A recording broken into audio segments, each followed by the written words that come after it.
সুপ্রিয় ভিউয়ার্স, আসসালামু আলাইকুম।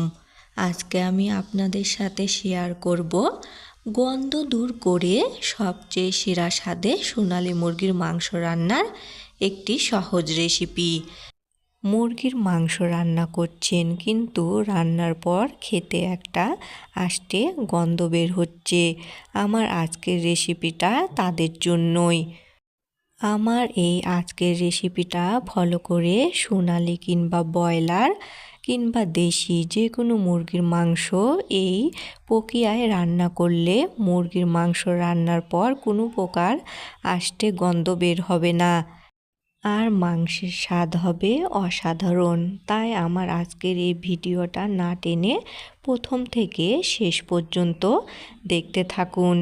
আশা করছি আমার আজকের ভিডিওটা আপনাদের উপকারে আসবে। সোনালী মুরগির মাংসের এই রেসিপিটি তৈরি করার জন্য এখানে আমি একটা সোনালী মুরগি নিয়ে নিয়েছি, আর মুরগিটাকে খুব ভালো করে পরিষ্কার করে নিয়েছি, আর মাংসগুলো এরকম মিডিয়াম সাইজ করে কেটে নিয়েছি। আপনারা চাইলে মাংসগুলো ছোট কিংবা বড় করে কাটতে পারেন। আমি কোনো প্রকার চামড়া নিইনি, কিন্তু মুরগির পা দুটো নিয়ে নিয়েছি, আর মাংসগুলো খুব ভালো করে পরিষ্কার ঠান্ডা পানি দিয়ে ধুয়ে নিয়েছি। এখন এই মাংসের মধ্যে 1 চা চামচ পরিমাণ লবণ, 1 চা চামচ পরিমাণ হলুদ গুঁড়ো, 1 চা চামচ পরিমাণ মরিচ গুঁড়ো আর সামান্য সরিষার তেল আমি দিয়ে দিচ্ছি।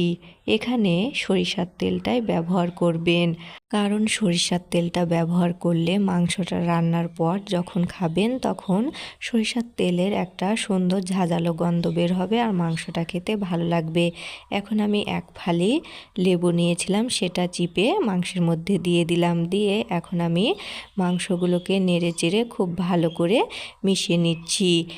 লেবুর রস দিয়ে মাংসগুলো কিছুক্ষণ মাখিয়ে রাখলে মাংস রান্নার পর মাংসের যে একটা বাজে গন্ধ সেটা আর থাকবে না। আর এখানে বেশি পরিমাণে লেবুর রস দিতে যাবেন না, তাতে মাংসগুলো বেশি টক হয়ে যাবে। এখন আমি মাংসগুলোকে মাখিয়ে 10 মিনিট মতো রেস্টে রেখে দিলাম।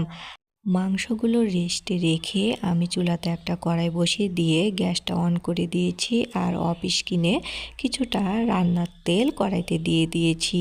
এখন তেলটা হালকা করে গরম করে নিয়ে কিছু গরম মশলা, 2টা কালো এলাচ মাঝখান দিয়ে একটু ফেড়ে নিয়েছি, 3টা সাদা এলাচ সেটাও মাঝখান দিয়ে একটু ফেড়ে নিয়েছি, আর কিছু তেজপাতা নিয়ে নিয়েছি, সেগুলো দিয়ে দিলাম। দিয়ে এখন আমি এগুলোকে একটু নেড়ে চেড়ে ভেজে নিচ্ছি। এগুলোকে 1 মিনিট ধরে ভাজার পর এখন 1 চা চামচ পরিমাণ আস্ত জিরা দিয়ে আমি ফোড়ন দিয়ে দিলাম। জিরাগুলোকে একটু ভাজার পর এখন আমি কিছু পেঁয়াজ কুচি করে রেখেছিলাম সেগুলো দিয়ে দিলাম। দিয়ে এখন এগুলোকে নেড়ে চেড়ে হালকা ব্রাউন করে ভেজে নিচ্ছি। মাংস রান্নার সময় পেঁয়াজ কুচিটা একটু বেশি দেওয়ার চেষ্টা করবেন, তাহলে মাংসগুলো খেতে ভালো লাগবে আর মাংসের ঝোলটা গাঢ় হবে। পেঁয়াজগুলো ভাজার সময় একটু পরপর এভাবে নেড়ে দিতে হবে, না হলে পেঁয়াজের এক পাশটা বেশি পুড়ে যাবে আর অপর পাশটা কাঁচা থেকে যাবে। পেঁয়াজগুলো কিছুক্ষণ ভেজে নরম করে নেওয়ার পর এখন 2টা শুকনা মরিচ দিয়ে দিলাম। দিয়ে আবারও পেঁয়াজগুলোকে নেড়ে চেড়ে ভেজে নিচ্ছি। শুকনা মরিচটা দিলে একটা সুন্দর ফ্লেভার আসবে। আর এই দেখুন, এখন পেঁয়াজগুলো নেড়ে চেড়ে আমি হালকা ব্রাউন করে ভেজে নিয়েছি। এখন আমি এ পর্যায়ে 5 চা চামচ পরিমাণ আদা রসুন জিরা যেটা একসাথে বেটে রেখেছিলাম সেগুলো দিয়ে দিলাম। আর এখন মশলাগুলো যেন পুড়ে লেগে না যায় তাই কিছুটা পানি দিয়ে এখন মশলাগুলোকে নেড়ে চেড়ে কষিয়ে নিচ্ছি। মশলাগুলোকে 1 মিনিট ধরে কষিয়ে নেওয়ার পর এখন 1 চা চামচ পরিমাণ মরিচ গুঁড়ো, 1 চা চামচ পরিমাণ হলুদ গুঁড়ো আর স্বাদ অনুসারে লবণ দিয়ে দিলাম। দিয়ে আবারও মশলাগুলোকে কষিয়ে নিচ্ছি।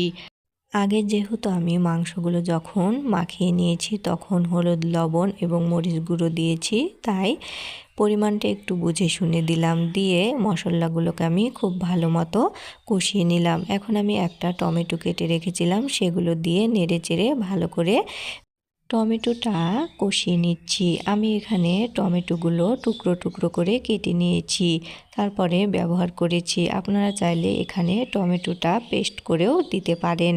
আর টমেটো বেশি পরিমাণে দিবেন না, তাতে মাংসের স্বাদ নষ্ট হয়ে যাবে।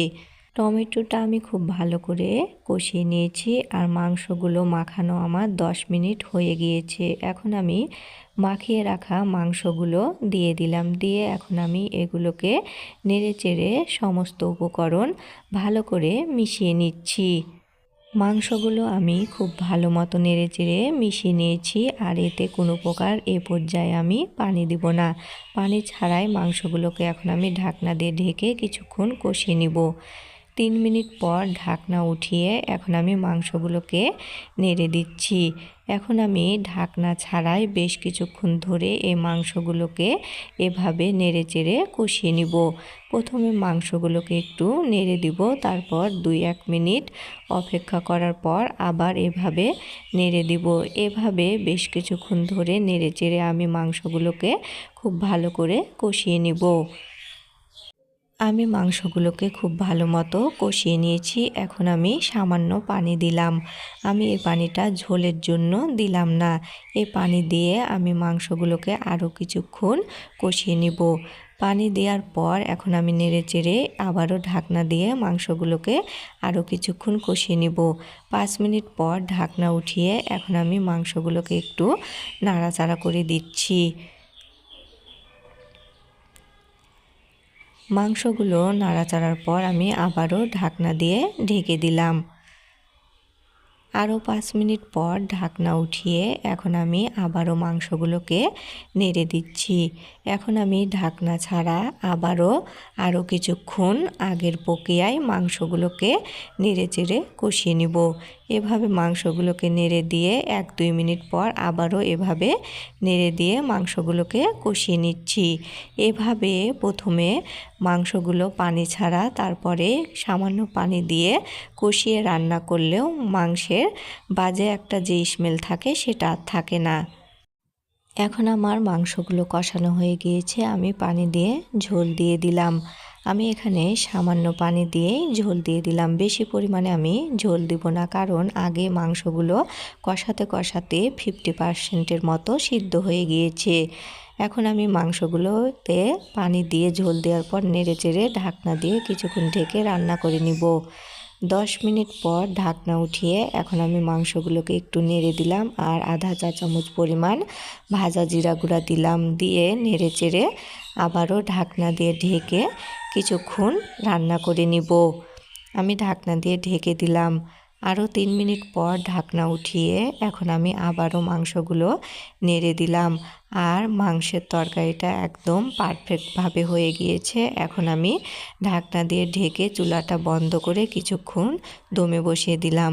10 মিনিট দমে রাখার পর এই দেখুন তরকারিটা কি অসাধারণ তরকারি হয়েছে। এখন আমি একটা বাটিতে পরিবেশন করেছি।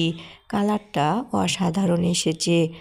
আমি এই মাংসের তরকারিটা রান্না করার সময় 2 রকম তেল ব্যবহার করেছি। আপনারা চাইলে যে কোনো একটা দিয়েও রান্না করতে পারেন।